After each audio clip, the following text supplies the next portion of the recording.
Foda-se a hipocrisia. É melhor não acreditar em nada do que viver uma crença falsa. Observações. Imprima este livro. Não compartilhe a sua versão impressa com ninguém. Não sou escritor. Escrevi tudo em um dia e quando mandei para a edição de português o significado do livro inteiro se perdeu. Logo, a versão aqui exposta é a beta e está com erros ortográficos. Sou ex-judeu, ex-gordo, ex-pobre, ex-drogado e ando com favelados. Já sei que este livro envolve riscos. Logo, não precisam me informar mais do mesmo. Vocês só estão lendo este livro porque sou tudo isso e porque cometi diversos erros que todos vocês adoram. Graças a isso, vocês vão ler este livro. O que é triste. Não quero nada de vocês. Se for útil, compartilhe. Se não for, apague. Algumas alterações serão feitas. Este livro é gratuito e poderá ser baixado para sempre. Já sei que sou louco, doente e todo o resto. Não precisam me informar ou ir atrás do meu passado. Meu passado é aberto a todos. Ganhei todo o meu dinheiro através do mercado de opções na bolsa de valores. Isso é declarado e não preciso falar mais sobre isso.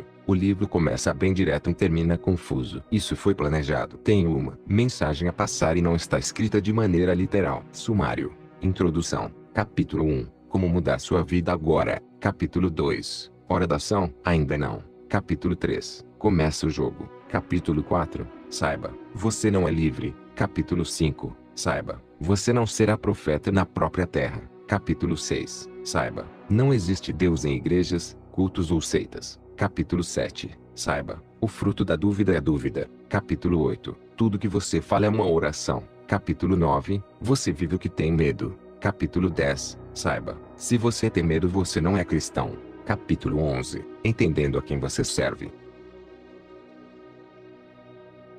Introdução. Não compartilhe seus sonhos com quem não se importa. Você já teve a impressão de que está tudo errado? Você já teve a impressão de que não pertence a este mundo? Você já percebeu que você consegue enxergar os erros dos outros? Você já percebeu que os outros se acostumaram a se sentirem mal e não falarem nada? Você já teve a impressão de que poderia fazer diferença neste mundo? Você já chegou a admitir que tem ciência do seu potencial, mas ele sempre é apenas um potencial? Bem, creio que todos da nova geração já devem ter se sentido assim. Quando nós vemos nossos pais assistindo a TV Globo, comentando Cidade Alerta ou outras coisas, eles acabam tentando nos condicionar a acreditar no mesmo. Na verdade, nossos pais até gostam que isso passe na TV. Isso acaba gerando medo, insegurança e desespero na maioria das pessoas. E com o medo as pessoas evitam sair de casa e sempre ficam seguras nas costas dos pais. O tempo passa e nossos pais não conseguem mais nos entender e nós não conseguimos entendê-los. Do que vale uma vida perdida? Do que vale viver condicionado ao medo ou a todas essas sugestões que são bombardeadas em todas as mídias? Por que você se sente forte mas nunca se põe à prova? E se põe, tem dúvidas se vai dar certo. E lógico, sempre dá errado. Preciso admitir algumas coisas no lugar deles. A verdade é que a maioria dos pais falharam. Eles podem não admitir, mas sabem. Eles não querem que você saiba, pois, se você souber,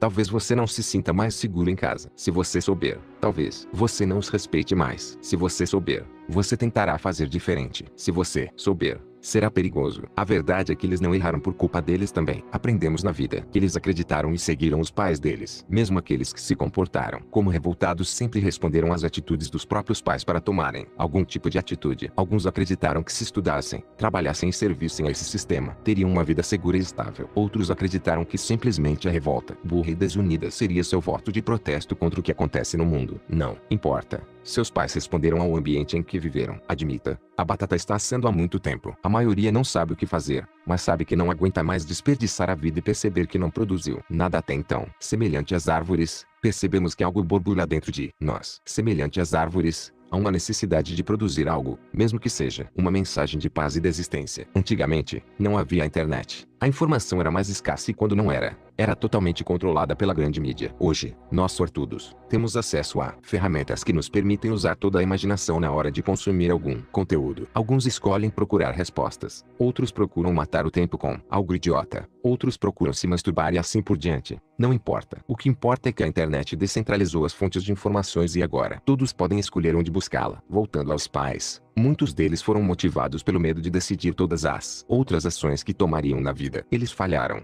mas querem ensinar isso para vocês. Se proteja. O mundo não vai mudar. Faça algo seguro. Tenha medo. Se preocupe. Pense antes. Não dê um passo maior.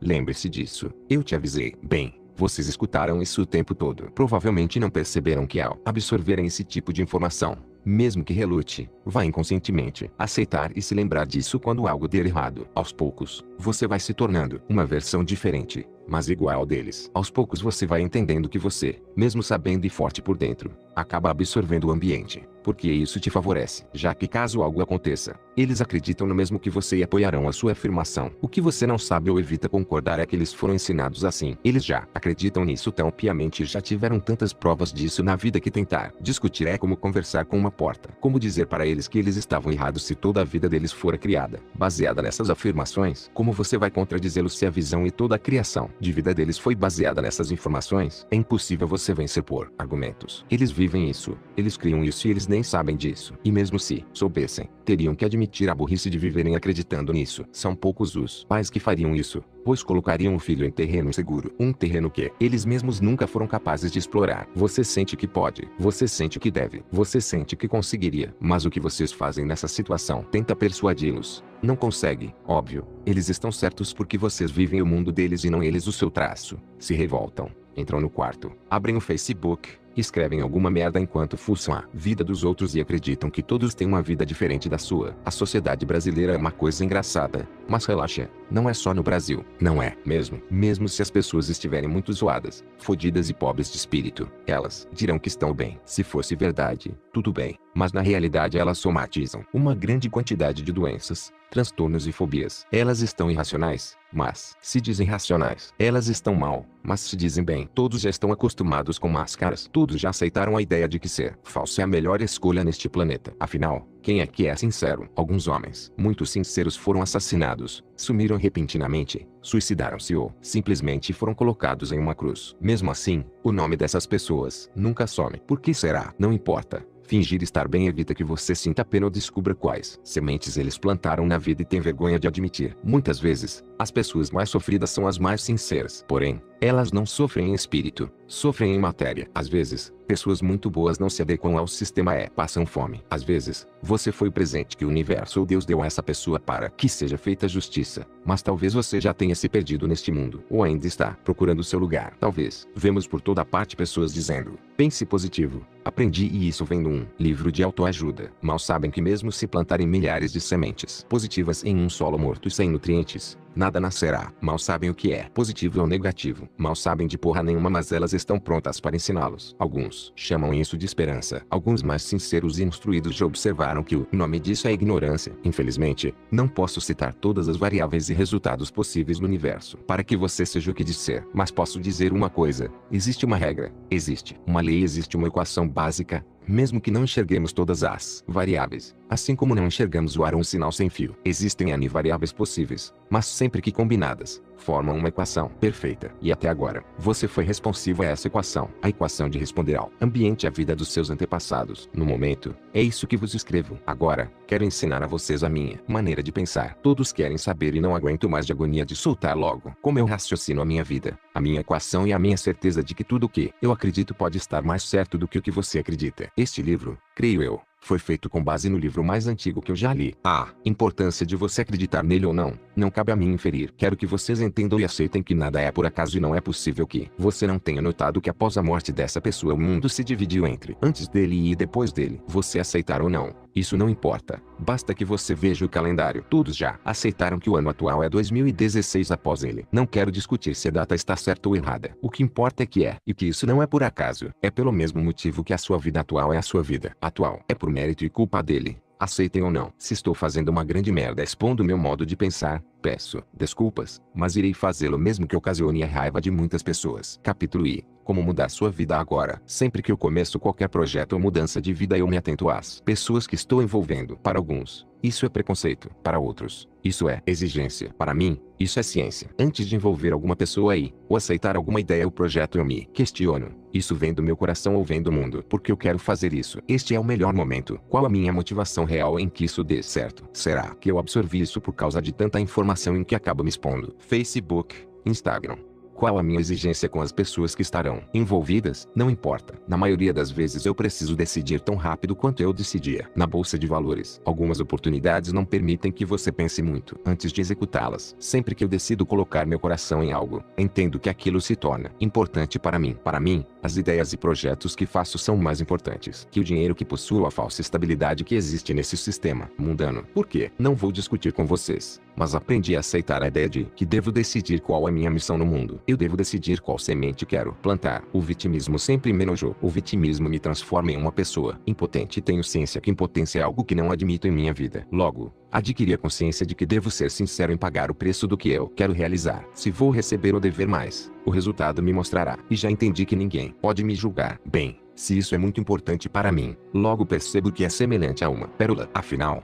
está dentro do meu coração. Não deis as coisas santas aos cães, nem lanceis as vossas pérolas aos porcos, para que não lhe metam as patas e, voltando-se, vos dilacerem. Mateus 7,6. Deste modo, percebo que quando tenho uma grande ideia ou um grande projeto, não devo sair por aí contando a todos. Algumas pessoas chamam isso de superstição. Para mim, isso é ciência. Como eu posso explicar a alguma pessoa sobre alguma ideia totalmente nova ou algo extremamente diferente do que as pessoas estão acostumadas a observar no mundo? Como eu posso explicar a 99% das pessoas se, por observação, já percebi que vivem em estado de miséria mental? Não estou julgando. Estou dizendo fatos. Estou falando de percepção. Se eu tenho uma grande convicção sobre algo, já sei que devo guardar para mim, ou compartilhar com pessoas que tenham a mesma vibração que eu. Chamo essas pessoas na minha vida de irmãos de fé. Se eu saio por aí contando todos os meus objetivos e sonhos, as respostas das outras pessoas podem me afetar assim como, invariavelmente, a sujeira da lama em que vivem os porcos. Mesmo com a melhor bota ou a melhor roupagem, sei que sairei todo sujo com as crenças e os valores que essas pessoas vivem. Elas acreditam nisso. Elas vivem isso, e quem sou eu para contradizer o óbvio? De quem é a culpa? Minha. Eu que pedi a opinião ou permiti que essas pessoas afetassem a minha ideia. Eu que permiti a sujeira, a interferência. Logo, eu que devo recolher o fruto dessa aberração. Para mim, é óbvio que nessa equação é a única coisa que irei recolher a frustração. Mais uma ideia perdida que provavelmente outra pessoa terá e fará no meu lugar por ser mais competente na fé. Eu que não acreditei e acabei jogando aos porcos para me dizerem qual a opinião. Eu que errei. Vocês concordam? Se você concorda com isso, o primeiro passo para você parar de responder ao ambiente e criar a sua mudança de vida, level 1,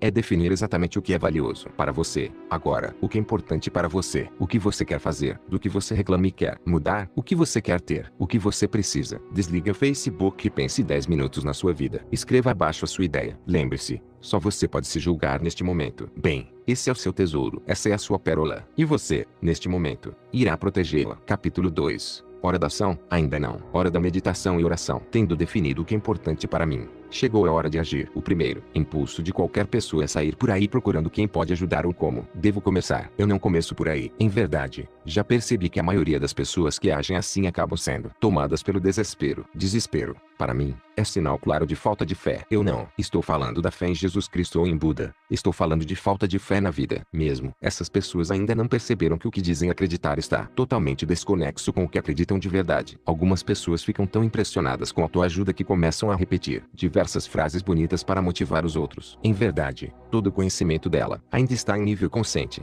Está fresco. Ela acabou de receber e quer sair por aí contando a boa nova para os outros. Mas não parece óbvio que ninguém vai acreditar? É óbvio. Mas mesmo assim as pessoas agem dessa maneira em nome dessa tal esperança. Esperança que basta ler alguma coisa para que esse algo faça parte da vida dela. Na minha sincera opinião, isso é tão ridículo quanto os padres que ficam nas igrejas falando do que nunca viveram. Afinal, a quem querem enganar? Eu não sou contra a autoajuda. Em verdade, sou muito a favor. No mundo em que vivemos, se você não criar uma força interna muito superior à força externa, você não vai resistir à pressão. Neste mundo, se você não se ajudar, nunca poderá ajudar ninguém. E se você não está se ajudando, isso é um caso sério de sadomasoquismo mental. Continuando, se eu já decidi o que quero proteger e qual é a minha pérola, eu vou, primeiro, protegê-la. Não em um ato egoísta, mas em um ato inteligente de saber que devo compartilhar sobre essa existência somente com as pessoas que eu sinto que devo fazê-la. Agora, explicarei por que meditação e oração são o segundo passo do meu processo. Vocês podem não admitir, mas todas as casas, edifícios, castelos e barracos, antes de existirem, passaram pela cabeça de alguém. Primeiro, o engenheiro ou alguém capacitado pela vivência vai analisar o terreno. Esse processo, às vezes, não é feito do dia para a noite. Admita, nós vivemos em um mundo de densidade. existe. Ou seja, mesmo que isso seja mentira, todos acreditam nisso. Logo, essa é nossa verdade atual. Algumas coisas levam algum tempo. Cabe ao seu sentido lhe dizer e guiar. Em todo caso, você já visualiza aquele empreendimento naquele lugar. Feito esse procedimento, chega a hora do arquiteto. Algumas pessoas assemelham Deus ao arquiteto. Nessa situação, sendo nós a imagem e semelhança do mesmo, nós somos o arquiteto de nossas próprias vidas. O arquiteto visualiza, imagina, cria e dá forma física através da ação de desenhar. O arquiteto usa tanto o lado direito quanto o lado esquerdo do cérebro. Para vocês entenderem melhor, o lado esquerdo é responsável pela parte lógica, o lado direito pela parte criativa. Antes de ensinar o próximo passo, farei uma pergunta a você. Você ainda acredita no que escreveu no primeiro capítulo? Se você ainda acredita, siga em frente. Caso contrário, volte e reescreva. Respondeu-lhes Jesus: em verdade, vos digo, se tiverdes fé, como um grão de mostarda que seja, e disserdes a este monte, passa daqui para colar, há de passar, nada vos será impossível. Mateus 17,20. Vocês podem não admitir, mas quando eram crianças gostavam de desenhar. Mesmo que você não gostasse, isso pode ter ocorrido porque seu lado direito do cérebro acabou atrofiado de tanto usar apenas o esquerdo. Isso acontece porque nosso sistema sabe que pessoas criativas acabam sendo perigosas. Por isso, nosso sistema educacional privilegia apenas o lado esquerdo. Vocês podem não saber, mas vocês foram massacrados por informações que pouco lhe importam ou que na verdade só passou a crença e os valores que o mundo quer que vocês saibam. O sistema educacional brasileiro foi muito inteligente em exercitar apenas o seu lado esquerdo. Se você usar apenas o lado esquerdo, você acaba perdendo o lado mais poderoso da mente humana. Não vou entrar em muitos detalhes agora. Existe o Google para isso. Mas você foi testado dos 7 aos 17 anos. Se você fez apenas o ensino médio completo, em provas repletas de conteúdo não necessário ou até mesmo falso, o sistema governamental sabe como utilizar isso. Talvez você tenha tido a mesma sorte que eu e as milhares de pessoas que estão desenvolvendo uma doença conhecida como transtorno de déficit de atenção. Se você teve essa sorte e seus pais foram inteligentes o bastante para não enfiar remédios, vide Ritalina, goela abaixo. Caso contrário, recomendo fortemente que você faça tratamento para encerrar com essa droga. Se você tem essa doença, provavelmente não absorveu tanta merda do nosso sistema educacional, mesmo que suas notas tenham sido medianas e você passou de ano. Afinal, estou aqui para confirmar a vocês. É isso que importa. Você pode ter sido afetado com a crença de ser burro ou não competente para realizar o seu sonho de vida. Caso esse seja o seu caso, deixo a frase de Albert Einstein: todo mundo é um gênio. Mas, se você julgar um peixe por sua capacidade de subir em uma árvore, ele gastará toda a sua vida acreditando que é estúpido. Vou resumir o meu pensamento. Vocês concordem ou não? Mesmo o sistema tentando enfiar goela abaixo um monte de porcaria.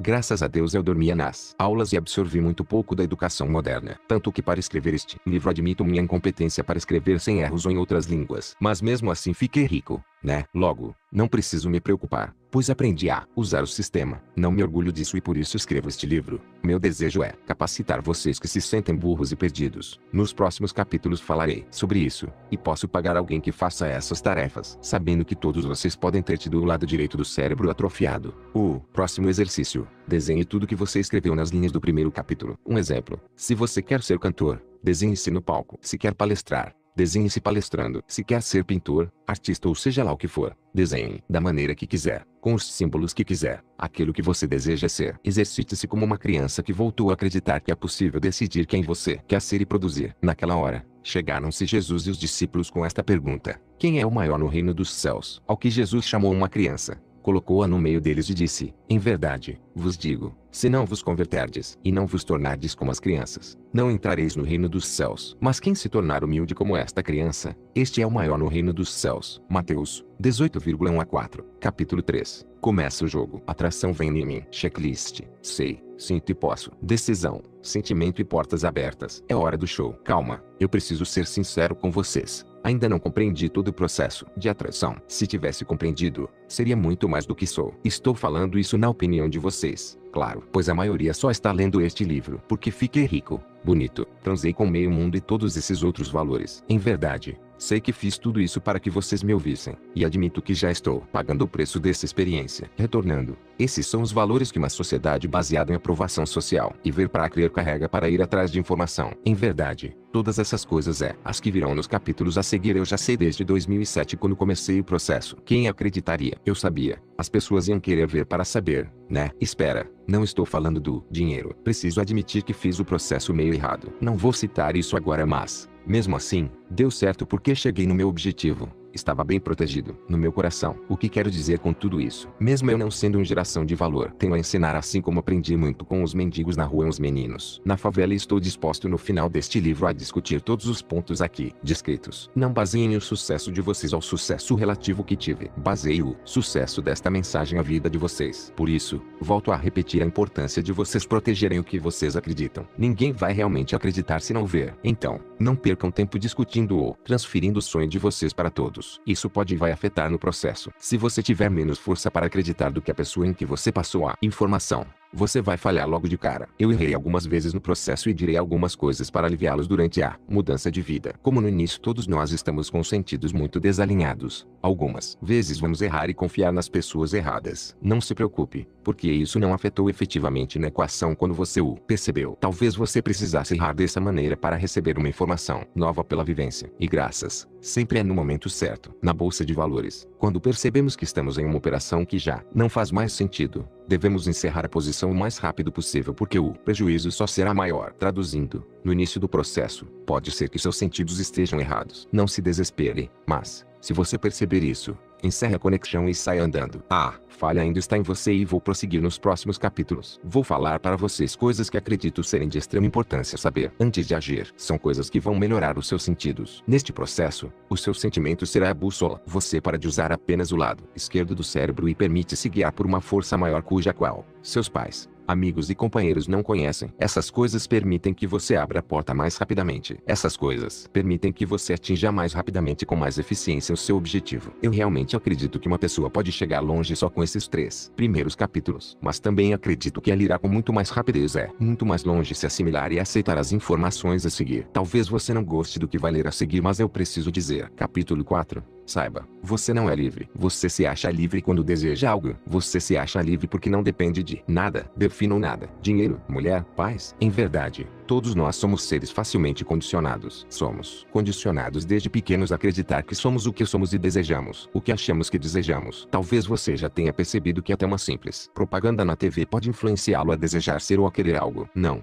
Antes de falar sobre mídia, PNL e outras coisas, quero ir mais a fundo. Todos nós estamos presos, ou todos nós somos sujeitos a leis. A gravidade não permite que você voe. A eletricidade não permite que você coloque o dedo na tomada. Essas são leis físicas. Você não é livre e não será livre, com ou sem dinheiro. Preciso lembrá-los, mesmo que ainda permaneçam nessa ideia imbecil. Se nós não somos livres, o que nos condiciona? Eu poderia listar aqui milhares de coisas, mas começarei pelo mais simples. Você é livre apenas para decidir uma coisa: servir o bem ou servir o mal. Basicamente, a única coisa em que você é livre é a sua intenção. Antes de explicar isso, devo alertar: as pessoas que possuem intenção definitivamente ruim estão em vantagem sobre você. Esse sistema ainda é dominado por pessoas que declaradamente se assumem ruins no interior. Por que isso ocorre? Porque elas podem roubar. Elas têm mais liberdade que nós neste mundo. Elas estão mais livres que você neste momento. Mas, entenda, isso tudo é passageiro, e mesmo que tenha durado alguns milênios de anos, tudo isso tem um sentido e não explicarei agora. Elas possuem mais recursos que vocês. Mas que tipo de recursos? Os recursos que elas têm é o de obter inapropriadamente coisas que não são delas. De maneira física,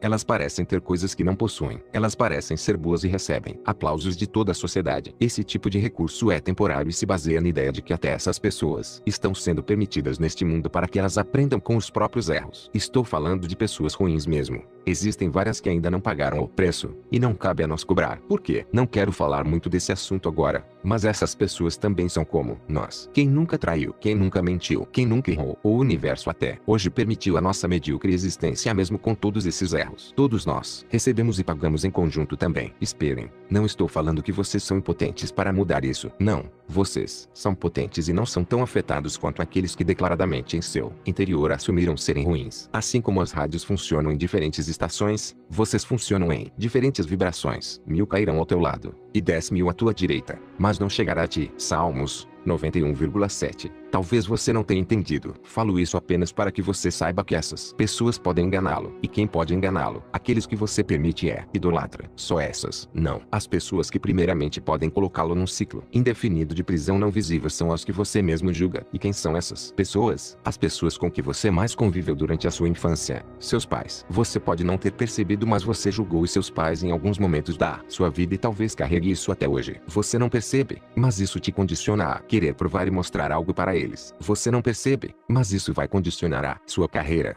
a sua vida e todo o seu fruto. Antes mesmo de citar a idolatria, preciso dizer a vocês que o ciclo do julgamento é infinito. Enquanto vocês continuarem a julgar os outros, vocês experimentarão da mesma situação para entender o porquê agem assim. Todas as pessoas se dizem livres, procuram a liberdade. Essa liberdade é falsa. Nós somos escravos, escravos dos nossos desejos, escravos dos nossos impulsos, escravos dos nossos vícios. E preferimos isso muito mais aceitar o que Deus ou o universo impõe como lei. A primeira e mais importante lei que preciso dizer para vocês é essa: enquanto vocês julgarem o ANS aos outros, vocês viverão no mesmo ciclo. Alternadamente, o julgador se tornará o julgado. Alguns de vocês não vão entender a importância disso, mas eu preciso ressaltar que vocês precisam aprender a aceitar que as pessoas erram. Seus pais erraram. Vocês não precisam carregar o peso disso e podem, a partir de agora, modificar isso. Não julgueis e não sereis julgados, pois, como julgardes, assim sereis julgados. E com a medida com que medirdes ser-vos-eis medidos. Porque vês o argueiro no olho de teu irmão, ao passo que não enxergas a trave em teu próprio olho. Ou como dizes a teu irmão,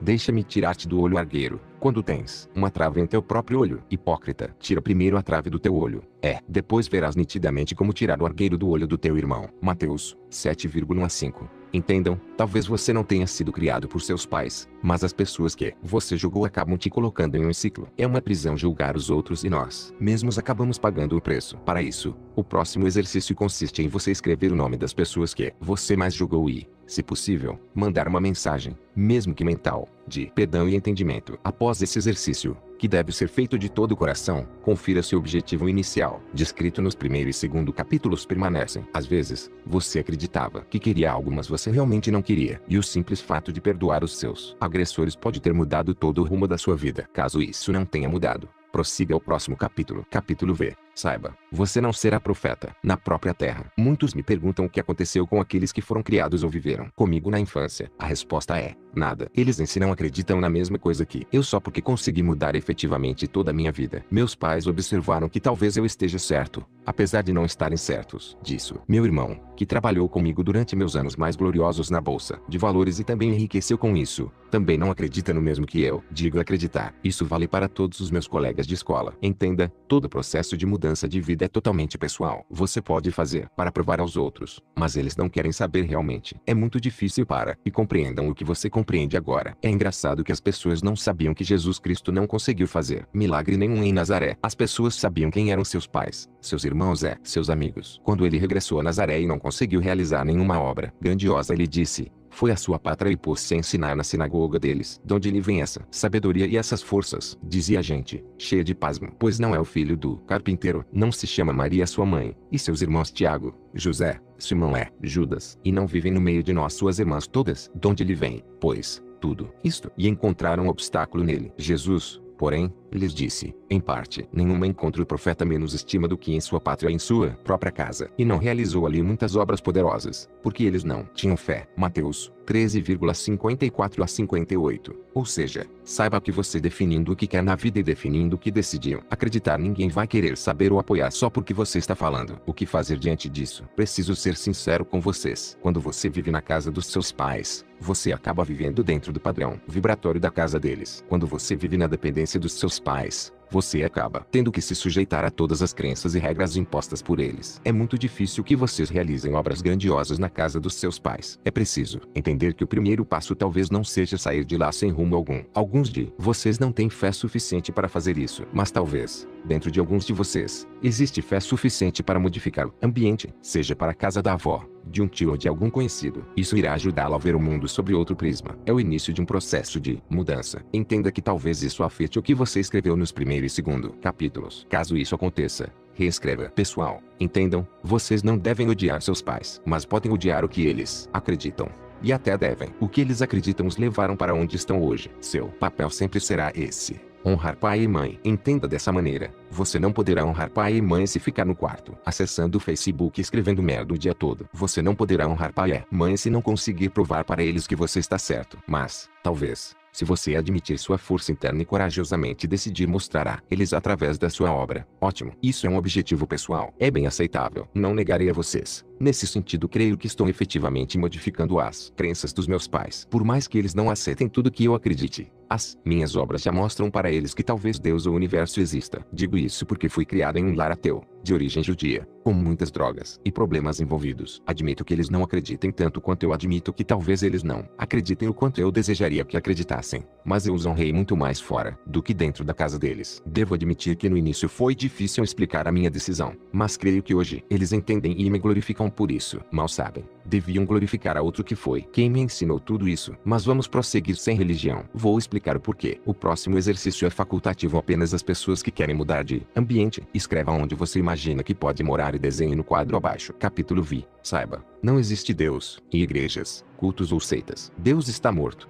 Nos homens, desde os tempos mais primórdios da humanidade, o homem provou não saber lidar com o poder. Não posso negar, estudei em uma ótima escola, mas a mensagem do Evangelho é extremamente poderosa. Prova disso é a própria existência do Vaticano, da numerologia do ano em que estamos e as próprias guerras. Alguma coisa na sua vida foi por acaso? Isso também não. A verdade é que a maioria dos homens que tocam nessa mensagem acaba procedendo exatamente da maneira que Jesus disse que aconteceria. Perdem a razão. Ele mesmo previu as guerras. Previu que o homem não conseguiria lidar com todo esse poder e enlouqueceria. Previu que não era possível provar para os outros, através do ver para crer. Jesus previu tudo isso. Mesmo assim, os próprios padres, pastores, pais de santo dirigentes espirituais não percebem o quanto pervertem a mensagem do Cristo. E quem se prejudicou com isso? Você. E eles. Como você foi prejudicado? 1. Você percebeu que não existe diferença entre a hipocrisia interna da sua instituição e de fora. 2. Você acreditou que Jesus era um cara extremamente passivo, sem personalidade e fraco. 3. Você acreditou que ele passava uma mensagem impossível e cheia de fantasias. 4. Você acreditou que ele é uma piada. 5. Você acreditou que ele não faz diferença nenhuma. Basta ver quem diz segui-lo. 6. Você acreditou que ele era maluco. 7. Você acreditou que ele era representado pela igreja ou centros religiosos. Eu posso citar N crenças que você pode ter formado sobre a pessoa e vida de Jesus. Porque seus representantes na terra não passam de falsos profetas, hipócritas sem caráter. E como eles se prejudicam com a própria vida. São existências cheias de doenças, perversões mentais e dúvidas. São ridículos. São existências medíocres que se baseiam em uma repetição literal, porém não vivida do Evangelho. Eu não quero citar muito sobre isso, mas quero deixar apenas o alerta. Quem acredita que ir à igreja, consultar espírito ou colocar oferenda na encruzilhada e falar que isso é em nome de Jesus está extremamente enganado. O único remédio, ler o Evangelho. Neste caso, volto a recomendar o meu livro de bolso, A Mensagem Viva do Cristo por Huberto Rodin, a melhor tradução para o português. Minha opinião. Não pretendo estender esse assunto por agora. Quem tiver curiosidade sobre o que ele falou, vai atrás desse livro. Basicamente, Deus não habita em templos, mas sim no coração de todos os homens que aceitam e abrem sua porta para uma escolha óbvia. Você pode escolher a quem serve. A sua intenção. Pode ter certeza, se você não entendeu até agora, você é condicionado a servir alguém, mesmo que não queira, e seu inconsciente sabe muito bem disso. Resumindo, esse Deus que todos clamam está morto, porque não vive no coração destes homens. O exercício deste capítulo é o seguinte: pare de frequentar a sua igreja, pare de procurar Deus nos espíritos, nas seitas. Comece a entender que o templo é você. Os outros templos são os outros e todos fazem parte de um grande templo que permanece desunido. Entendam, essa lição é a mais difícil. Caso você queira parar de ler o livro por aqui, tudo bem, porque vai ficar pior. Mesmo eu tentando ser o mais leve possível. Eu vou resumir bem minha relação com todo o meu passado. Todos sabem que eu frequentei todas as religiões possíveis e imagináveis para a minha idade. Então, da mesma maneira que eu consegui que todas essas influências fossem pra puta que o pariu, você também pode. Espíritos bons não estão na vibração do planeta Terra, muito menos na vibração de pessoas extremamente pervertidas e perdidas. Compreenda quem consiga compreender. Capítulo 7. Saiba, o fruto da dúvida é a dúvida, e os relacionamentos de hoje vão fracassar. Muitas pessoas dizem acreditar no poder da mente. Muitas pessoas dizem que seguem um tal Jesus. Muitas pessoas dizem que são boas. Muitas pessoas dizem, mas cometem sempre o mesmo erro. Se você parar para pensar, parece óbvio. Se você possui dúvida dentro de você, você não está controlando o seu cérebro de maneira eficiente. Como acontece? Você tem medo, não quer pagar o preço de acreditar em algo vive em constante estado de estagnação. Nesse sentido, mesmo uma pessoa ruim pode aprender mais rápido que uma pessoa que acredita ser boa. Talvez por isso Jesus disse isso. Qual a vossa opinião? Um homem tinha 2 filhos. Foi ter com o primeiro e lhe disse: meu filho, vai hoje trabalhar na vinha. Sim, senhor, respondeu ele. Mas não foi. Então foi ter com o outro e falou-lhe do mesmo modo. Não quero, respondeu este. Mas depois se arrependeu e foi. Qual dos 2 cumpriu a vontade do pai? O último, responderam eles. Disse-lhes Jesus: Em verdade, vos digo que publicanos e meretrizes entrarão no reino de Deus antes que vós. Veio João e apontou-vos o caminho da justiça. Vós, porém, não lhe destes fé, ao passo que publicanos e meretrizes creram nas suas palavras. Vós o vistes, mas nem por isso vos convertestes depois, nem lhe destes fé. Mateus 21,28 a 32. O pior erro que pode acontecer em sua jornada é a hipocrisia. O que isso significa? Seja bom ou seja mal, mas seja. O que acontece atualmente é que muitas pessoas se dizem boas, se dizem profetas da fé, se dizem cristãos. Dentro do coração destes só existe dúvida e seus frutos na vida são quase escassos. Eles vivem em estado de medo constante. Como uma pessoa com tamanho poder e que diz eu acredito no poder da mente pode ter dúvida. Isso acontece porque as pessoas acreditam que basta saber para viver. Isso é um grande engano. Como eu disse, algumas pessoas tentam ler 1000 livros a fim de ter resultado, mas mal vivem uma frase do que é proposto. As pessoas vivem em um constante estado de hipocrisia entre os que dizem que sabem, os que dizem acreditar e os que realmente vivem. Se você quer mudar a sua vida, você precisa entender isso. Não importa qual caminho você decida ir, apenas decida. O que você tiver que aprender com isso, você mesmo vai aprender. Não adianta sonhar grande se suas crenças e valores com relação à vida são extremamente baixos. Isso acontece porque a maioria de vocês acabou absorvendo, por pura aceitação, a crença de todas as pessoas à sua volta. Seja os pais, seja a escola, seja a TV Globo. Todos vocês criaram representações mentais do que é e o que não é. Seu cérebro só diz sim para tudo isso. Entendam, vocês precisam parar de usar o Facebook e o Instagram se quiserem mudar de vida. Em algum momento vocês precisam revisar tudo o que carregam para dentro de si. E o momento é agora. A dúvida funciona da seguinte maneira. Você não sabe o que escolher e fica querendo escolher o que é melhor, sem renunciar o que uma decisão acarreta. Você quer testar antes. Os relacionamentos atuais são isso. Você testa a pessoa. Você não sabe se ficará com ela. Você absorveu o que ocorre nas novelas da Globo. Pura putaria em forma de liberdade. A verdade é que vocês, para piorar,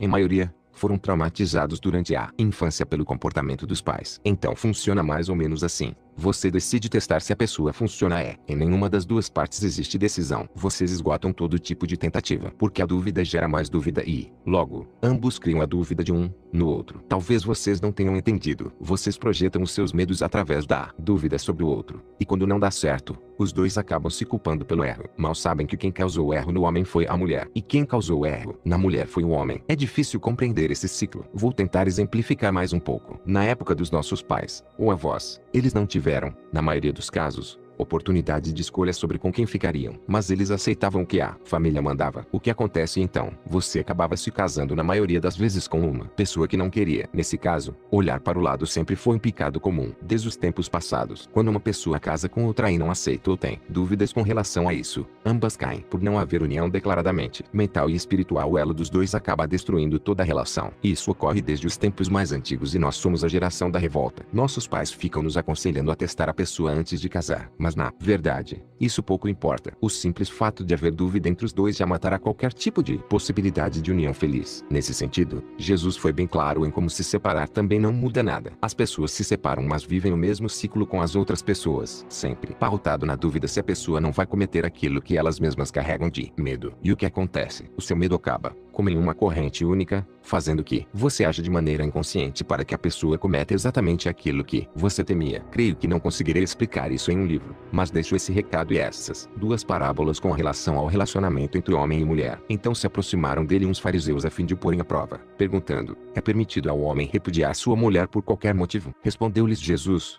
não tendes lido que o Criador, a princípio, fez os homens como varão e mulher, e disse: por isso deixará o homem pai e mãe para aderir à sua mulher, e serão os dois uma só carne? Portanto, já não são dois, mas uma só carne. Ora, o que Deus uniu, não separe um homem. Objetaram eles: por que, pois, mandou Moisés dar carta de divórcio e repudiar a mulher? Respondeu-lhes Jesus: por causa da dureza dos vossos corações, é que Moisés vos permitiu repudiar vossas mulheres. Mas de princípio não foi assim. Eu, porém, vos declaro: quem repudiar sua mulher e casar com outra, comete adultério. Mateus 19,3 a 9. A verdade é que as pessoas não entendem o que é adultério. Adultério é o que todos nós cometemos todos os dias. Inclusive eu. Cometemos adultério quando transamos com uma pessoa por um simples momento. Cometemos adultério quando olhamos para mulheres na rua. Cometemos adultério e cobiça quando desejamos a mulher do próximo em nosso coração. Qual o preço do adultério? Porque é um pecado. Bem, O único problema do adúltero é que ele paga na mesma moeda. E ainda tem gente que reclama de ter sido corno, sendo que também corneava, seja em coração ou em ação. Todos nós somos adúlteros. Sabendo disso, Jesus foi bem claro sobre a sua opinião com relação ao casamento de adúlteros. Disseram-lhe então os discípulos: se tal é a condição do homem e da mulher, é melhor não casar. Tornou-lhes Jesus: nem todos compreendem isso, senão somente aqueles a quem foi dado. Há quem deixe de casar porque por natureza é incapaz. Há quem deixe de casar porque os homens o puseram nesse estado. E há quem deixe de casar porque ele mesmo se incapacitou por amor ao reino dos céus. Quem pode compreendê-lo, compreendam. Mateus 19,10 a 12. Obviamente, se ambos somos adúlteros não podemos cobrar fidelidade. Obviamente, se ambos somos adúlteros, o que mudará se nos separarmos? A esperança volta novamente em forma de ignorância. As pessoas justificam os seus atos na esperança de que algo seja diferente se fazem o mesmo ou mudam o que julgam da situação. E depois dizem: eu acredito no poder da mente. Burros. Uma geração baseada no ciclo natural e condicionado de um planeta que não se perdoa e cuja qual cada geração tenta testar o que não deu certo na anterior, mudando apenas a forma externa e não interna de pensar. Esse é o poder da hereditariedade. Continuar tentando e julgando baseado em milhares de livros que falam, mas não dizem nada. As pessoas continuam tentando buscar a verdade em vários lugares, mas não conseguem enxergar o óbvio. Neste caso, recomendo novamente a leitura do meu livro de bolso, A Mensagem Viva do Cristo, por Huberto Ruden. E também este exercício: escreva o nome das pessoas na qual você se relacionou. Escreva ao lado o erro que você cometeu e o que você temia que acontecesse na relação. Aconteceu? Parabéns. A culpa é sua, e dela. Perdoe se possível. Não sendo possível, guarde o perdão no seu coração. Capítulo 8. Tudo o que você fala é uma oração. O que você reza não. É muito comum você ver pessoas rezando frases feitas e coisas bem desconexas. Elas não riem, elas querem ser levadas a sério. Quando terminam a oração voltam a ser o que realmente são. E essa é a verdadeira oração. Qualquer criança comum saberia perceber quando essa pessoa está mentindo ou falando a verdade. A verdade é que toda oração feita de coração é uma oração real. E a oração real é o que você fala quando não presta atenção. Isso que está no seu coração é isso que você recebe de verdade. O resto, pura merda de pessoas que estão desesperadas e cegas. Mal conseguem perceber que estão tentando enganar a Deus. E essa é a pior escolha que alguém pode fazer. Como alguém pode tentar enganar a Deus? Universo, bem, elas tentam, e também querem ensiná-lo a fazê-lo. Não é difícil imaginar que sempre foi assim. Seus pais não são os culpados. Eles aprenderam com os pais deles, que aprenderam dos pais deles e assim por diante. É a geração do planeta Terra, um tentando enganar o outro, há milhares de anos. Para entender como esse problema se estende há vários anos, Jesus disse isso. Então chamou a seu povo e lhe disse: escutai e compreendei bem. O que entra pela boca não torna o homem impuro, mas o que sai da boca, isso é que torna o homem impuro. Mateus 15,10 a 11. Antigamente as pessoas acreditavam que o que fazia a pessoa impura era o que entrava por fora dela e não o que saia de dentro dela. E o que sai de dentro das pessoas senão as palavras que proferimos e as ações que realizamos. Bem, parece óbvio. As pessoas não podiam admitir isso porque, se admitissem, todos teriam que admitir o óbvio. Estamos todos impuros. Basta ver a nossa comunicação. Eu mesmo posso dizer que estou cheio de impureza. Eu sei que pagarei o preço disso. Em verdade, já sei que estou pagando. Eu aceito. E você deveria aceitar também se quer mudar a sua vida. Lutar contra isso é uma grande idiotice, só te divide dentro de si mesmo. Te deixa maluco, coisa que você já deve ter percebido que está. Quanto à oração, Jesus também disse isso.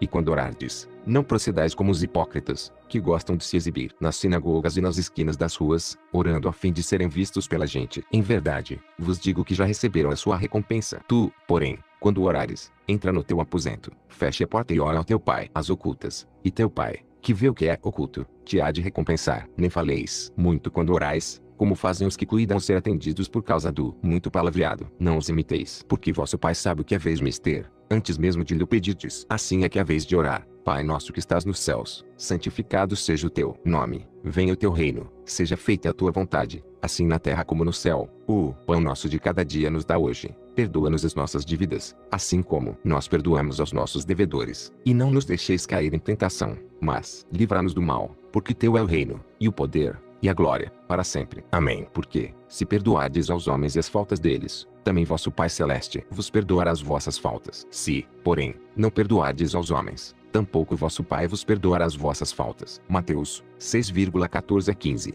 Essa oração ensinada por Jesus foi muito clara. Se nós não perdoarmos as faltas que os outros cometem conosco, nós também não seremos perdoados. Mas o que isso significa? Significa basicamente o ciclo do erro. Nós julgamos, nós nos tornamos, nós vivemos, nós não nos arrependemos e nós continuamos a cobrar o próximo. Talvez você não entenda de maneira espiritual o que essa mensagem diz. Porém, tentarei trazer luz à ciência para explicar esse fato. Se você ainda não percebeu. Você deve a todos e todos o devem. Quanto mais você cobrar do próximo, mais o próximo irá cobrá-lo. E esse ciclo nunca terminará. Mas eu nunca fiz nada de errado. Bem, isso é o que uma mente programada na hipocrisia e na cegueira diria. Mas, para estes, recomendo que parem o livro por aqui, pois não servirá para nada. Basicamente, estou falando o seguinte: a única oração que Jesus ensinou se baseia em perdoar o próximo para ser perdoado. Basicamente, o que nós damos, nós mesmos recebemos. E o que nós estamos dando, apenas cobrança. E reclamamos de estarmos sendo cobrados. Como eu já disse nos capítulos anteriores, os que agem no mal estão na nossa frente em maior número. Este planeta está dominado por eles e nós estamos escondidos. Basicamente, o que está acontecendo é algo semelhante a isso. Muitos dos que são os primeiros serão os últimos, e muitos dos que são os últimos serão os primeiros. Mateus 19,30. Sim, o mal está ganhando no planeta. Isso não é julgamento. É fato. É óbvio. O que as pessoas não percebem é que isso ocorre porque o bem ainda não despertou de dentro das pessoas. Deus continua morto. Eu vou explicar melhor à luz da ciência. Vivemos em estado vibracional. Nós temos a capacidade de atrair e repudiar. Isso é natural como a planta cresce em bom terreno. Como nós, brasileiros, somos de maioria corrupta, mentirosa e malandra. Obviamente isso reflete em todo o nosso sistema. Nós, por inconsciência, mesmo que saibamos, atraímos e permitimos o sistema que hoje está aí. Um sistema ineficiente e corrupto. Mudar as pessoas vai mudar? Em verdade, é óbvio que não. Será que isso é só conosco? Vá para Portugal e veja se não pagam preço semelhante ao nosso. Isso é por acaso? Primeiro, as pessoas não mudaram a forma de pensar. E mesmo se mudassem, o governo sabe bem como dificultar tal processo. Basta que você continue com a educação do jeito que está e abra as portas para mais pessoas que aceitam um sistema corrupto. A melhor opção que Cuba. Bem, a inteligência do sistema é a mesma inteligência que a nossa. Eles são tão malandros quanto nós mesmos. Mudar as pessoas não vai mudar nada. Mudar o nosso pensamento e atitude sim. Isso vai mudar o Brasil. Caso apenas o governo mude, o processo será semelhante ao que acontece na separação. Você pode mudar a pessoa, mas será o mesmo tipo de sistema. Porque estamos recebendo exatamente o que precisamos. Como as pessoas podem acreditar em Deus, ou universo,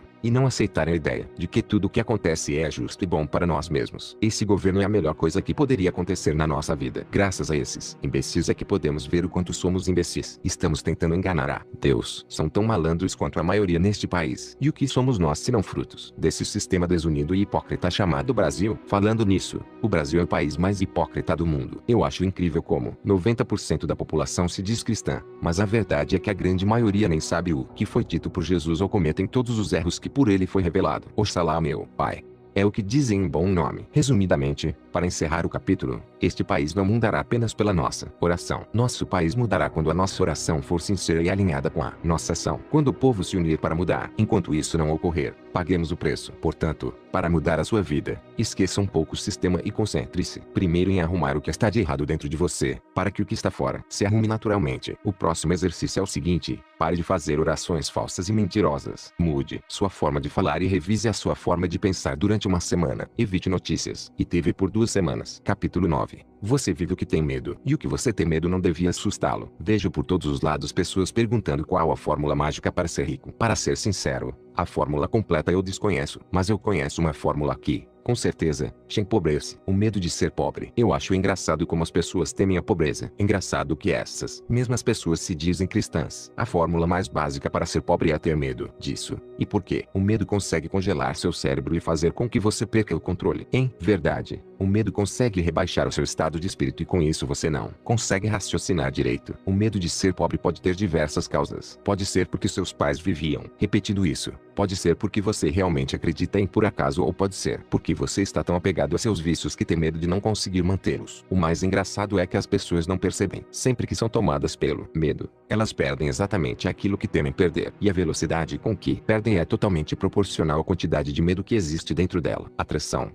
Quanto mais medo, mais rápido fica. Vendo por esse lado é engraçado ver as pessoas comentando quanto tem medo de perder a namorada, perder o dinheiro ou perder qualquer outra coisa. Engraçado é que muitas pessoas perceberam isso mas não sabem o que fazer. O que a maioria das pessoas fazem nesse caso é recorrer a vídeos no YouTube. Coisas como recuperar seu relacionamento, como manter sua namorada, como ganhar dinheiro, como ser rico ou matar o tempo no Facebook. Cegos guiando outros cegos existem há mais de 2016 anos. Conforme o tempo passa o medo toma controle total sobre a pessoa e o único recurso disponível acaba sendo o remédio. E procuram na medicina tradicional a forma de remediar. O psiquiatra Nesse caso, é o recomendado para lidar com o desespero irracional por algo que você não sabe explicar ou não quer aceitar. O melhor jeito é se dopar mesmo. A verdade é que a nossa medicina só consegue diminuir os efeitos. Não acredito em nenhuma cura efetiva da medicina. Acredito na cura mental e interior. Se você duvida disso, estudem o efeito placebo. Em todo caso, não sou uma pessoa muito boa para falar sobre doenças físicas. Mesmo tendo sido atropelado diversas vezes, sequer quebrei um osso. Sei que tenho milhares de erros e que de alguma forma posso ser cobrado por isso. Porém, ainda não tive nenhuma doença grave para que eu seja provado em fé. E mesmo se eu tiver, meu convênio é o SUS. Creio que um bom livro sobre esse assunto seja Você Pode Curar Sua Vida, de Louise Hay, onde ela retrata como se recuperou de um câncer. Bem, voltando ao assunto, você vive o seu medo, de alguma maneira, seja pela TV que está te bombardeando de desejos irracionais, usando uma PNL barata, mostrando como é positivo usar o shampoo da Gisele ou ter o carro do Neymar. Você está cada vez mais tomado por uma vontade insana de ser rico. E isso favorece os ricos, que já estão. Idolatrem os ricos. A verdade é que desde os tempos mais primórdios da humanidade o homem valoriza aquele que possui maior riqueza. De certa forma, os homens ricos sempre estão em evidência. De certa forma, você só está lendo este livro porque sou rico. Eu creio que uma pessoa rica de verdade passa pela pobreza. E a verdade é que, quando você não teme a pobreza, você entende o óbvio. É possível viver bem de qualquer jeito. Mas por que ser rico? A verdade é que a grande maioria hipócrita das pessoas justifica a sua riqueza como forma de ajudar as outras. Sejamos sinceros. Quais dessas pessoas efetivamente ajudam as outras? Vamos parar para pensar como funciona. Você vende algo que deixa os outros malucos ou sedativos mentais. Álcool e cigarro, por exemplo.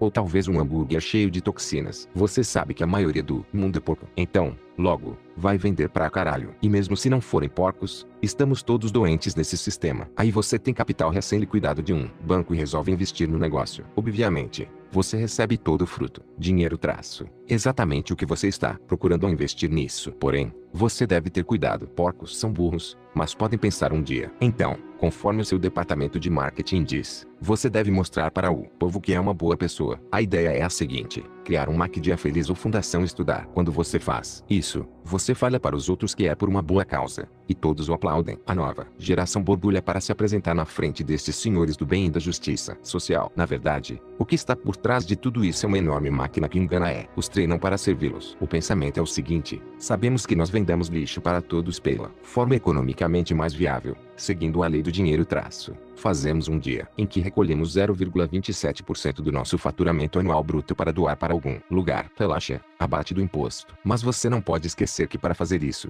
precisa estar bem anunciado em todos os meios de comunicação. Afinal, estamos fazendo isso para todos verem nossas boas obras. Os homens aplaudem e cada vez mais tentam seguir e idolatrar essas pessoas. Toda ganância e ignorância se reúne, semanalmente ou mensalmente, a fim de raciocinar como podem melhorar o mundo. Você perde a sua vida nisso. Uns perdem um ano, outros 10, alguns a vida toda. Quando você percebe que, na verdade, você deixou o arquiteto disso mais rico, que isso nada mais é que fruto da mente mais megalomaníaca e inteligente do recinto. Ele soube usar o sistema. Eu fodo, mas pago impostos, certo? Gero emprego, mas mato vocês e seus filhos. Você ignora isso e, talvez, a morte seja melhor que a vida para a maioria das pessoas hoje em dia. Na sociedade isso se chama sonho grande. E é justo que ele recebe o prêmio, visto que ele é mais consciente que vocês. A culpa é de vocês, que vivem com medo. Ele está recebendo o prêmio de usá-los da melhor maneira possível, e sem que vocês reclamem. É justo. Burros são vocês. Eu explicarei melhor. Em verdade, vocês são enganados o tempo todo para servir e aceitar esse sistema. O mundo todo é assim,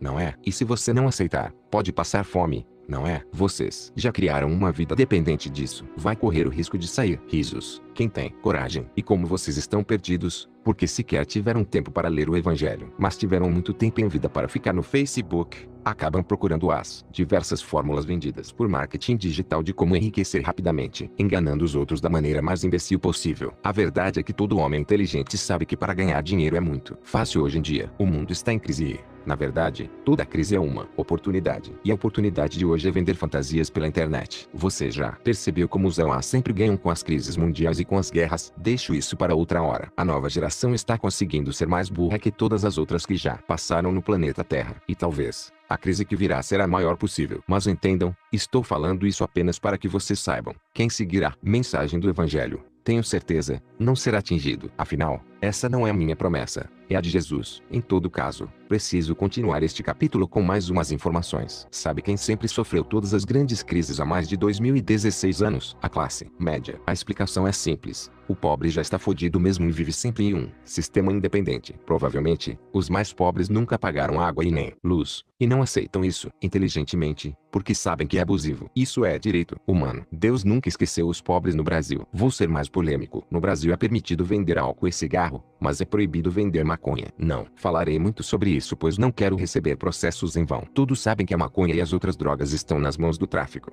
E o tráfico é o que protege a favela de pagar contas abusivas ou sofrer abusos da polícia da sociedade. Sim, o tráfico faz mal para a favela. A TV passa isso o tempo todo assim. Como os EUA falam do terrorismo o tempo todo para conseguir implantar o seu novo sistema. Vamos falar do Brasil. É o tráfico que alimenta muitas das famílias que estão lá. Me pergunto, qual a diferença entre o Marcola, líder do PCC, e o Jorge Paulo Lemann, líder da Ambev? Se for parar para pensar, o Marcola já está pagando a pena dele. Já o Jorge Paulo Lemann está sendo ovacionado como grande homem na sociedade brasileira. Eu não quero estender esse assunto ao seu julgamento pessoal do que penso, mas, serei sincero, conheço muitas pessoas no tráfico que seguem o máximo possível do evangelho e se assumem erradas. Elas se arrependem todos os dias do que fazem. Creio que essas serão salvas. Minha opinião, não tomem como verdade. Já vi vários que aprenderam com a experiência e resolveram seguir outro caminho. Elas sempre souberam que estavam erradas, mas precisavam fazer aquilo. Não vou estender isso porque a maioria nunca entenderia. Deixe o Datena ficar falando que quer se matar aos poucos em troca de mais um Rolex e seus remédios psiquiátricos. Em todo caso, não falarei sobre isso.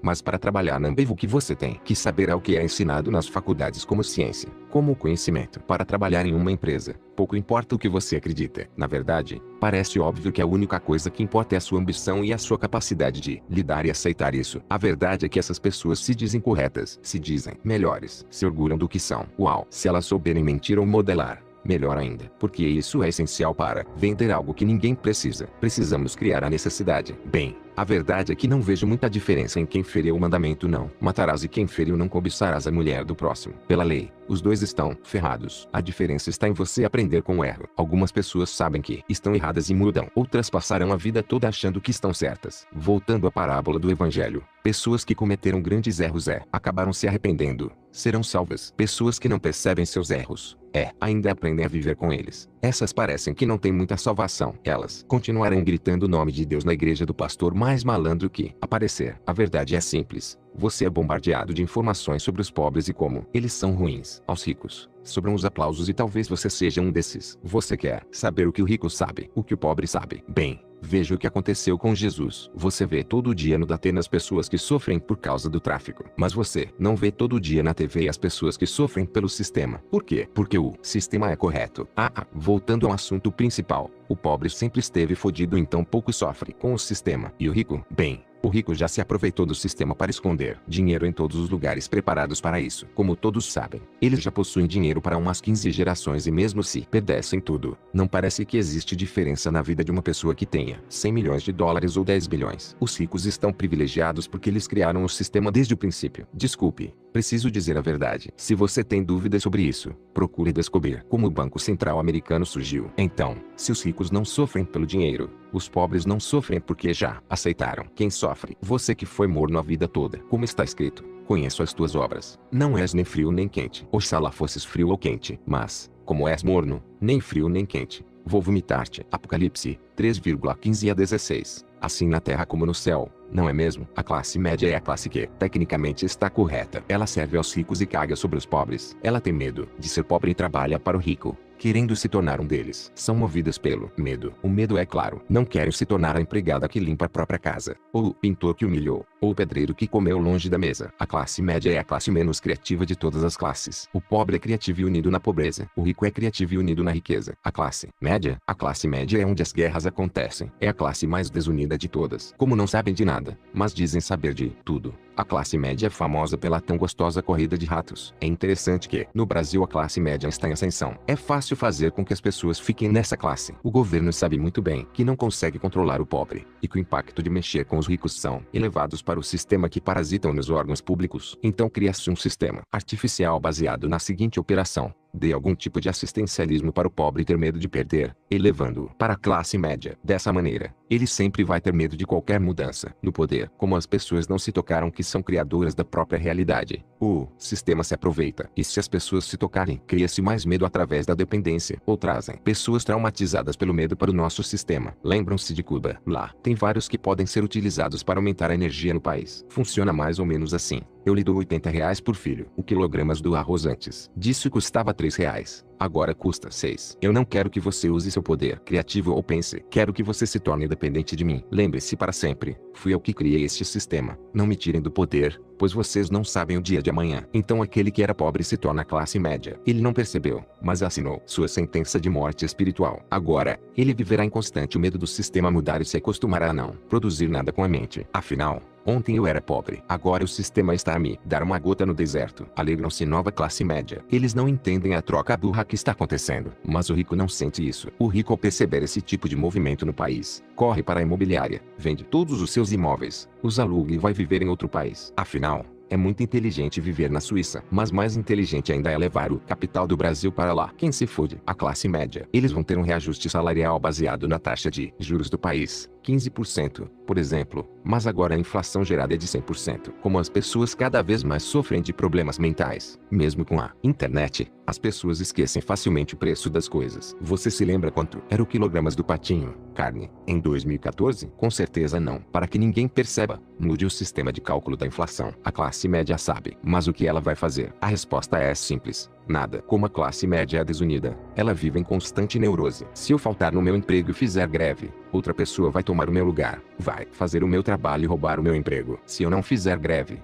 eu diminuo tudo em casa e aguento o tranco. Eles ignoram os pobres, então não sabem que vivem pior que eles. Assim como no mercado financeiro, essa piroca só aumenta com o passar do tempo. Preciso resumir este capítulo. Tem outros assuntos a falar. Eu preciso que você entenda o seguinte: a classe média é a pior das classes. É a classe que vive reclamando, mas não faz nada. É a classe mais desunida de todas e a mais disposta a trair. Preciso admitir uma terrível realidade. A classe média é a classe que concentra o maior medo de todas as classes. Mas, antes que você saia por aí matando toda a classe média, entenda, não é culpa de ninguém, porque a culpa é de todos. E o sistema sabe. Mas você votou nele, e você sabe disso. Lacra 13, votem Tiririca e Lula lá. Vocês não ligaram no passado e agora estão reclamando. A mudança no cenário deste país só vai ocorrer quando a classe trabalhadora parar de vez e não apenas no final de semana e no carnaval. Enquanto isso não ocorre, não perca seu tempo tentando achar uma solução para mudar o sistema. Deixa isso com quem está disposto a correr o risco de pagar o preço. Eu estou disposto a partir do momento que estou falando tudo isso neste livro. Quero que vocês se libertem e mudem esse sistema. Caso eu me foda, foda-se. Já vivi tudo que eu precisava viver. Pessoas sensatas como Rachel Sheherazade, Olavo de Carvalho e outros sabem o risco de falar e tomar a frente para esse novo tipo de pensamento. Você que quer mudar a sua vida, não precisa pensar nisso agora. Apenas saiba que não existe nenhum motivo para temer a pobreza. O que vocês devem temer é a classe média, ou a rica. Serei mais específico, disse Jesus a seus discípulos. Em verdade, vos digo que um rico dificilmente entrará no reino dos céus. Repito que mais fácil é passar um camelo pelo fundo de uma agulha, do que entrar um rico no reino de Deus. Quando os discípulos ouviram isso, observaram,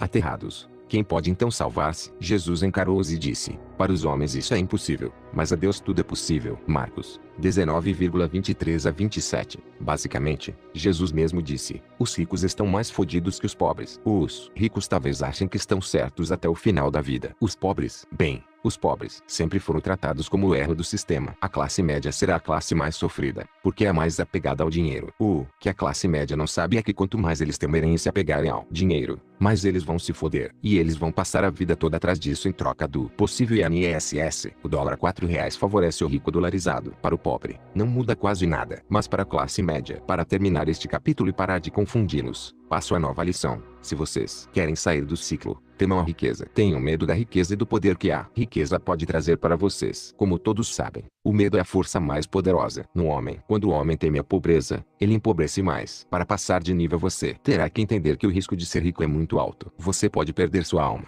vender a sua vida e ser possuído pelo que possui. Se você morrer pobre, nada de novo na sua vida. Provavelmente, você sempre foi. Capítulo X. Saiba, se você tem medo, você não é cristão, e você sabe disso. É engraçado, você sabe disso. Se você não sabe, começarei com uma passagem que exemplifica a ideia que quero passar. Por isso vos digo, não vos dê cuidados à vida, o que é vez de comer e o que é vez de beber, nem o vosso corpo, o que é vez de vestir. Não vale Porventura, mais a vida que o alimento, e o corpo mais que a vestimenta. Considerai as aves do céu, não semeiam, nem ceifam, nem recolhem em celeiros. Vosso Pai Celeste é que lhes dá de comer. Não sois vós, acaso, muito mais do que elas? Quem de vós pode, com todos os seus cuidados, prolongar a sua vida por um palmo sequer? E por que andais inquietos com que haveis de vestir? Considerai os lírios do campo, como crescem, não trabalham, nem fiam, e, no entanto, vos digo que nem Salomão em toda a sua glória se vestiu jamais como um deles. Se, pois, Deus veste assim a erva do campo, que hoje existe e amanhã é lançada ao forno, quanto mais a vós, homens de pouca fé. Não andeis, pois,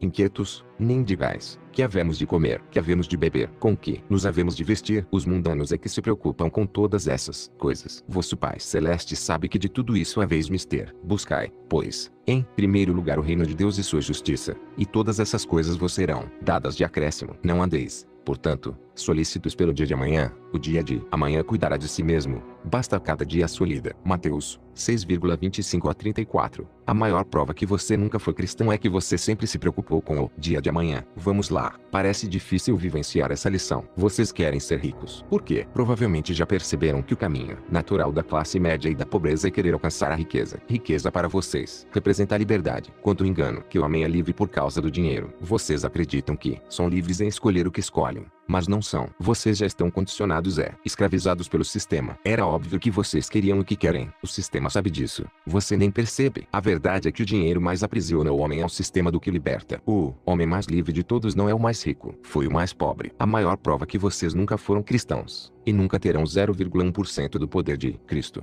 é que vocês vivem preocupados. Eu não preciso falar muito sobre isso, mas vocês vivem para os seus vícios. Vocês vivem para sustentar os seus mais insanos desejos de perversão. Aceitem isso. A maioria de vocês quer isso, seja quente ou seja frio, mas seja. Eu não posso negar que através da aceitação total de quem você quer ser é que você se torna. Chegou a hora de tirar a máscara, pessoal. Se você quer ser rico a todo custo, vá, seja. Peça isso, você será. Se você quer permanecer pobre e não produzir nada, vá, seja. Você já é. Agora, se você quer se manter alienado em um mundo de Facebook e Instagram, seja. E não enche o saco dos outros com seus gritos desesperados. Todos estamos fodidos perante a lei. Porém, mesmo se por um estalo de consciência, pessoas ricas perceberem e decidirem mudar o rumo de suas vidas, através do arrependimento ao perceberem a origem de suas doenças mentais físicas, elas poderão ser salvas. Eu estou falando mais ou menos o seguinte: para ser cristão, primeiro você precisa parar de se preocupar. Ou seja, a lição deste pequeno capítulo é a seguinte: passe 2 semanas sem reclamar da vida. Se você conseguir fazer isso, vai se desbloquear ao capítulo seguinte. Capítulo 11.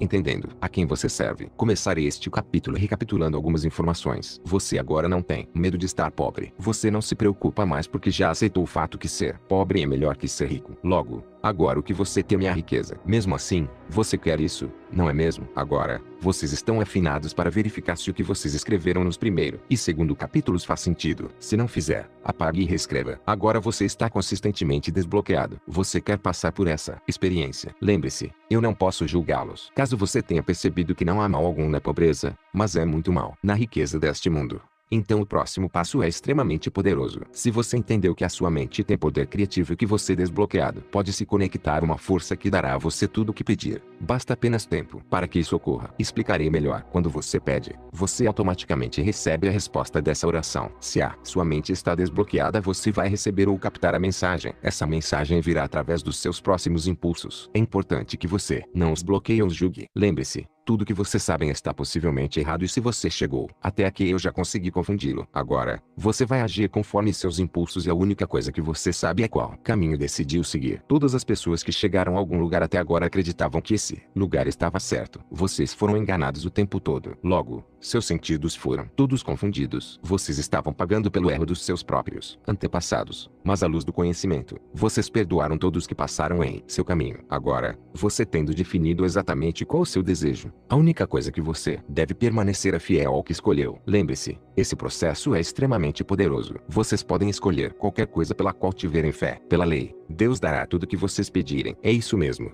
tudo. Não é ele. Bom é justo. Pedi e dar-se-vos-á. Procurai e achareis. Batei e abrir-se-vos-á. Pois todo o que pede recebe. Quem procura acha, e a quem bate abrir-se-á. Haverá entre vós quem dê a seu filho uma pedra, quando lhe pede pão, ou quem lhe dê uma serpente, quando lhe pede peixe. Se, Pois, vós, que sois maus, sabeis dar coisas boas a vossos filhos. Quanto mais vosso Pai que está nos céus dará coisa boa àqueles que lhe pedirem. Tudo o que quereis que os homens vos façam, fazei-o também a eles, pois é nisso que consistem a lei e os profetas. Mateus 7,7 a 12. Porém, entendam, não é só Deus que pode dar as coisas que vocês pedem. Ambas as forças podem lhe dar o caminho. Eu não vou dizer ou julgar a força que você escolheu servir. Em todo caso, entendam, vocês estão recebendo. Tanto Deus quanto o diabo podem oferecer coisas. Agora, sejam justos consigo mesmos e analisem o seu sonho inicial do primeiro capítulo. Se você mesmo pudesse se julgar, diria que esse sonho é de Deus ou do diabo, do bem ou do mal. Entenda, não me leve a mal. Eu não estou aqui para julgá-lo, mas estou aqui apenas para informá-lo o que você já sabe. Você serve alguém algo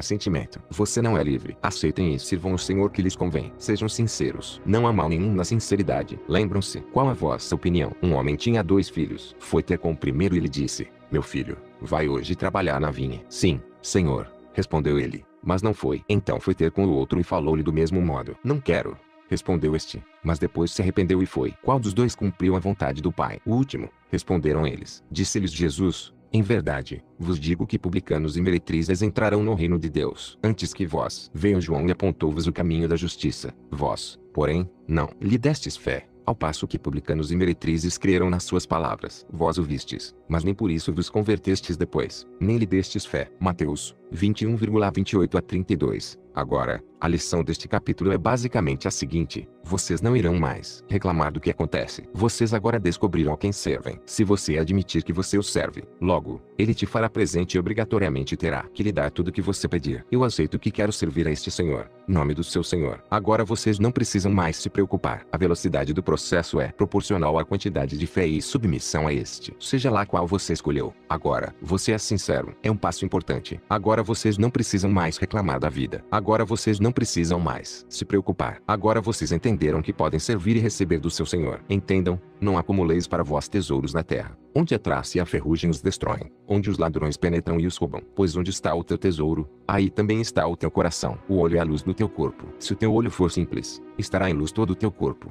Se, porém, o teu olho ficar mau, estará em trevas todo o teu corpo. Ora, se a própria luz em ti se houver tornado em trevas, quão grandes serão essas trevas? Ninguém pode servir a 2 senhores. Ou odiará um e amará o outro, ou respeitará este e desprezará aquele. Não podeis servir a Deus e as riquezas. Mateus 6,19 a 24. Considerações finais. Este livro passa a primeira parte do que acredito ser essencial para uma pessoa realizar uma mudança definitiva de paradigmas e realidade. Lembre-se, a partir do momento em que a sua mente muda, o seu mundo muda. É nisso que consiste toda a crença atual através da lei da atração e todas as outras coisas. Queria ter falado sobre muitas outras coisas, porém sinto que não é o momento. Sei que podem haver pequenos erros porque digitei este livro todo em um mesmo momento sobre a influência de uma força que me impediu de parar. Minha última consideração no level 1 de mudança de vida é: observe as pessoas com quem você anda. Basicamente, também ditado por Jesus: diga-me com quem tu andas, que direi quem tu és. Pela física ou pela matemática, todos nós nos juntamos através de um processo de atração. Se você está andando com pessoas que te fazem mal ou são tóxicas, você mesmo está atraindo isso. Você mesmo está neste momento trazendo essas pessoas e permitindo que permaneçam em sua vida. Essas pessoas podem não ter percebido o mal que causam,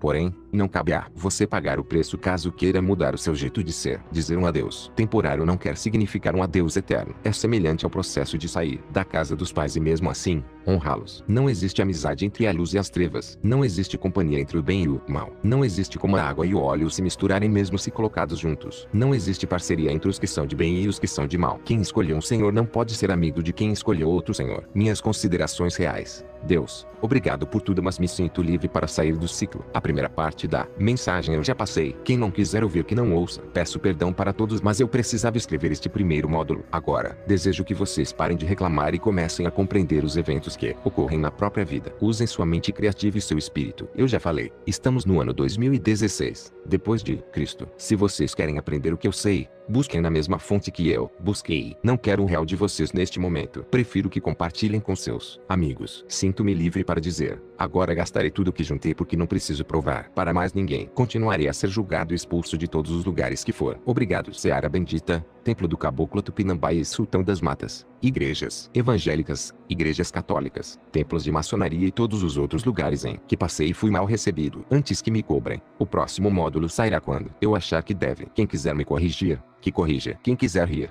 que ria. Fica a parábola que eu mais gosto para o final. Bem-aventurados sois vós, quando vos injuriarem e perseguirem caluniosamente disserem de vós todo mal, por minha causa. Alegrai-vos exultai, porque grande é a vossa recompensa nos céus. Pois do mesmo modo, também perseguiram os profetas que antes de vós existiram. Vós sois o sal da terra. Mas, se o sal se desvirtuar, com que se lhe há de restituir a virtude? Fica sem préstimo algum. É lançado fora e pisado pela gente. Vós sois a luz do mundo. Não pode permanecer oculta uma cidade situada no monte, nem se acende uma luz e se põe debaixo do velador, mas, sim, sobre o candelabro para alumiar a todos os que estão na casa. Assim brilhe diante dos homens a vossa luz, para que vejam as vossas boas obras e glorifiquem a vosso Pai Celeste. Mateus 5,11 a 16. Minha alma não é deste planeta. Estou ciente disso. Julguem-me à vontade.